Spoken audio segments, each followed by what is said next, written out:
ഇറക്കും എന്ന് പറഞ്ഞാൽ ഞാൻ ഇറക്കും, അതിനകത്ത് വേറെ കാര്യമൊന്നുമില്ല. എന്നെ കളിയാടാ, പൊന്മാന്റെ കളിയാണോ? അതേന്ന് എല്ലാം കറക്റ്റാ ഞാൻ പറഞ്ഞത്. സാറിന് മനസ്സിലായില്ലയോ? ഇല്ല. ഐജിയുടെ മോനാ. ഐജിയുടെ മോൻ. അതെങ്ങനെ മനസ്സിലായി? ആ പുള്ളിയെ കാണുമ്പോ അറിയത്തില്ലയോ? ഐജിയുടെ മോനല്ലെന്നുണ്ടെങ്കിൽ നമ്മുടെ സ്റ്റേഷനിൽ ഇത്ര ധൈര്യമായിട്ട് കയറി വരുമോ സാറേ?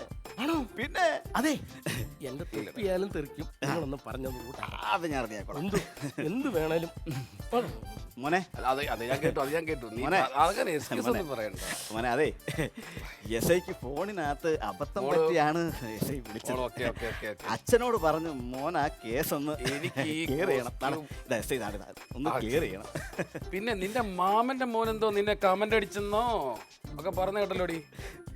എനിക്കതൊന്നും ഇഷ്ടമല്ല. എപ്പോഴും അവനെ എന്റെ കൈ കിട്ടും. അവന്റെ അടിക്കാനോടല്ലോ. ഒന്നും ഞാൻ നോക്കത്തില്ല. ആ കാര്യത്തിൽ ഒരു വിട്ടുവീഴ്ചയില്ല. ഇത്രയും പ്രശ്നം ഉണ്ടാകുമ്പോ സാർ പോപ്കോൺ തിന്നു നടക്കണോ? പോപ്കോൺ അല്ല, എന്റെ അളപ്പല്ല അത്.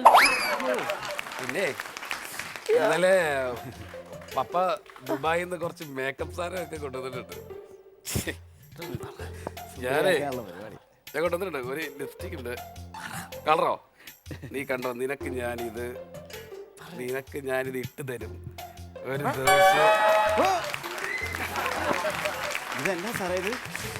വെള്ളത്തിൽ വീണ നീർക്കാക്ക വെയിൽ കായാൻ നിൽക്കുന്ന പോലെ ഇങ്ങനെ നിൽക്കുന്നത്.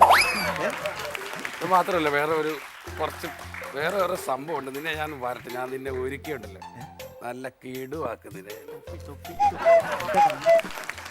അതല്ല ഇത് ദുബായിലെ. ഇവിടുത്തെ അല്ല, ഒരു റിയാക്ഷനും ഇല്ല. നീ കണ്ടു? അല്ല, സുന്ദരി കുട്ടിയാക്കുന്നില്ല. ഞാനാ പറയുന്നത്. നിനക്ക് എന്നെ വിശ്വാസമില്ല. അപ്പൊ ഞാനിപ്പോ ഇത്ര നാൾ പറഞ്ഞൊക്കെ കള്ളവാ? നടക്കരുന്നുണ്ട് ഇതൊക്കെ. പറ, നീ പറഞ്ഞിട്ടുണ്ടേ പറ.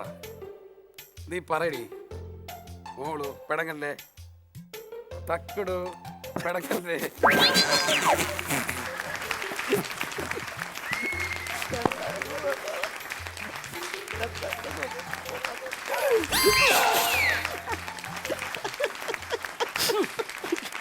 അയ്യ, എനിക്ക് വേറെ കോള് വരുന്നു.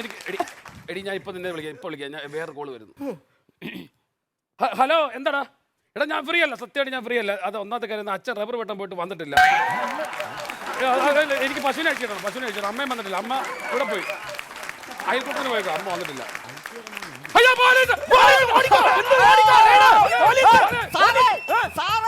സാറല്ലേ പോലീസ്?